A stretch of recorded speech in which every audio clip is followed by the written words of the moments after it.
За днес чудно вкусна пасирана леща от Измир. С червена леща ще сготвим тази прекрасна супа. За целта нарязва се кромит лук и морков. В тенджера се смесва масло и зехтин. Слагам зеленчуците и запържвам за минута. След това добавям едро нарязан чесън. За да се уплътни супата, се слага и един картоф.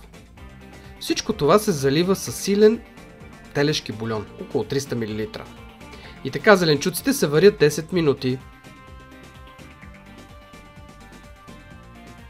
След това се слага лещата. Залива се с още 2 литра вода. Сол не се слага, защото имаме телешки бульон. Може и зеленчуков.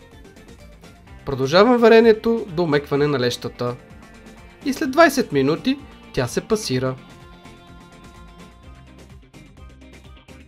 Интересното тук е, че за да стане още по-вкусна и плътна, ще трябва да се разтопи краве масло и да се смеси с брашно.